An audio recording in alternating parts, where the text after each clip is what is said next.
If you care about your digital footprint, someone has almost certainly told you to download the Brave browser.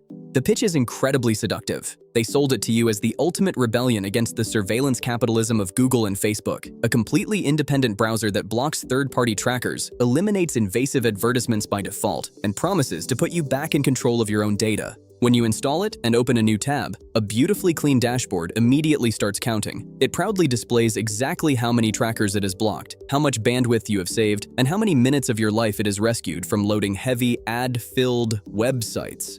It feels like taking a breath of fresh air in a polluted city. It feels like you finally took your internet back. Or at least, that is the meticulously crafted narrative they spent millions of dollars to build. What the tech reviewers, the sponsored influencers, and the privacy advocates are ignoring is the massive, undeniable trail of ethical violations this company has left behind. You didn't join a privacy rebellion. You installed a highly aggressive cryptocurrency monetization scheme, a system that has been caught secretly hijacking user traffic, compromising the anonymity of vulnerable people, and collecting money under false pretenses. This is the reality of the Brave browser.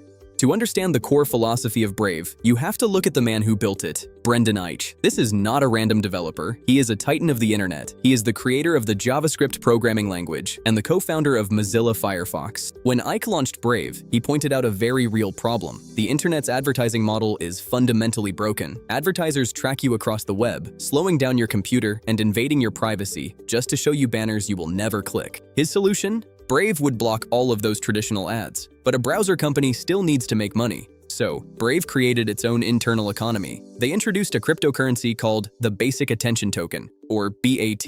Here is how the system is supposed to work. Brave blocks the regular ads on a website. Instead, Brave shows you its own privacy-respecting ads as push notifications. If you choose to look at these ads, Brave pays you a small fraction of BAT cryptocurrency. You can then keep this crypto, or set your browser to automatically donate it to your favorite YouTube creators and websites. It sounds like a perfect, decentralized utopia. It sounds like they are taking the power away from Google and giving it back to the users and creators. But when you look closely, Brave didn't destroy the middleman.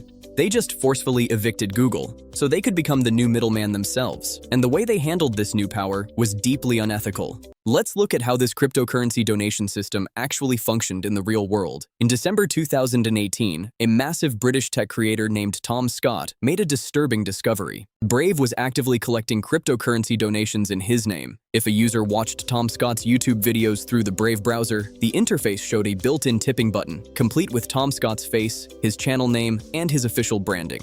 There was only one problem. Tom Scott never signed up for this. He never gave Brave permission to use his likeness, and he had absolutely no idea this system existed. When he publicly confronted the company on Twitter, asking where the money from his viewers was actually going, the answer exposed the dark reality of the BAT economy. Brave admitted that if a creator didn't officially register with their platform to claim the funds, Brave simply held on to the money in their own wallets. Let that sink in. The browser that markets itself as the ultimate ethical alternative was actively using the identities of independent creators without their explicit consent. They were soliciting financial donations from well-meaning users who thought they were supporting the channel. And if the creator never found out, Brave quietly kept the cash. When exposed, the company claimed it was just a mechanism to incentivize creators to join their platform. But in the real world, collecting money on behalf of someone else without telling them isn't an incentive. It is a deception. If you think the donation scandal was just an early misstep, let's fast forward to the year 2020. People use Brave because they want a browser that does exactly what they tell it to do, without hidden tracking or manipulation. But vigilant users started noticing something very strange happening in their address bar. When you typed in the URL for major cryptocurrency exchanges like Binance, the browser didn't just take you directly to Binance. In a fraction of a second, before the page loaded, Brave secretly intercepted your request and injected its own affiliate referral code into the URL. Let me explain exactly what that means. When you sign up for Binance using an affiliate link, the person who owns that link gets a percentage of every single trade you make. By quietly rewriting your web address, Brave was ensuring that every time a user registered on these platforms, the browser company was taking a continuous financial cut of their trading fees. They were intercepting private web traffic and altering user requests for hidden passive profit. When a piece of software modifies your web traffic to inject its own advertising links without your explicit consent, that is the textbook definition of adware. When the scandal broke and the internet erupted in anger, the CEO apologized. He called it a mistake and an error in autocorrect. They quickly released an update to turn it off by default, but the damage to their reputation was permanent. If a company that builds its entire existence on the promise of absolute transparency is willing to silently rewrite your URLs for a crypto commission, what else are they willing to hide in the code? Affiliate links and crypto tokens are about money, but the next scandal was about human lives. In February 2021, Brave faced the most severe architectural crisis in its history. Brave features a special mode called Private Window with Tor. It promises absolute anonymity by routing your internet traffic through the encrypted Tor network. This is not a toy. This feature is actively used by journalists in war zones, political dissidents, and whistleblowers living under oppressive authoritarian regimes. Their physical safety, and sometimes their lives, depend entirely on that anonymity holding up.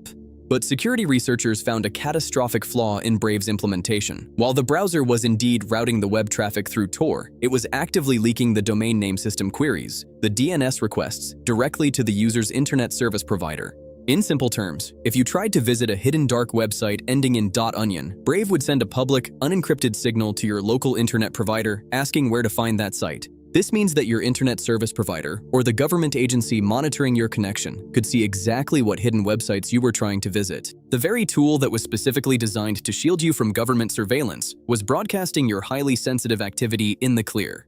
And the most terrifying part of this story, this bug wasn't fixed overnight. It existed in the stable, public version of the browser for months. For over 100 days, people whose lives depended on absolute secrecy were using a fundamentally compromised tool, genuinely, thinking they were safe. Brave eventually patched the leak, but for a company that sells privacy as its core product, a failure of this magnitude is entirely unforgivable. Brave is undeniably fast. Natively blocking ads does make websites load quicker, and it saves battery life. But as advanced users, we have to look past the marketing departments and face the underlying architecture of the web. Brave is built on Chromium, Google's open source engine. Every single time you use Brave, you are still contributing to Google's absolute monopoly over web standards. You are reinforcing the reality that developers only need to optimize their websites for one single engine.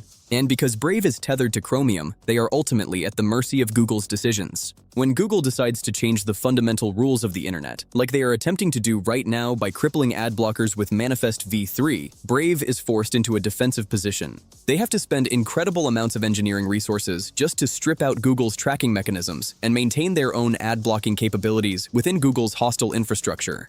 You cannot destroy the master's house using the master's tools. By using Brave, you are not escaping the Google ecosystem. You are simply moving into a slightly more private room inside the exact same house. Brave is not a revolution. It is a highly profitable, venture-backed tech company that identified a massive market of users angry at Google and successfully sold them a crypto-based alternative.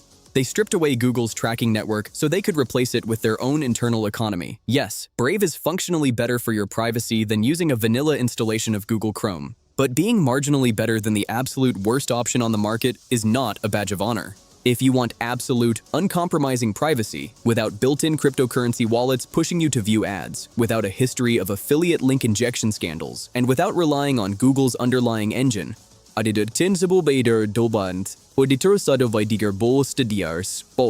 the answer remains independent. The answer is utilizing a browser like Firefox, running on the independent Gecko engine, and hardening it with proper security configurations and extensions like uBlock Origin. Stop trusting tech corporations that treat your privacy as a cryptocurrency commodity. Look at their actions, not their marketing. Hit subscribe to join the rebellion. Stay paranoid, stay vigilant, and I will see you in the next investigation.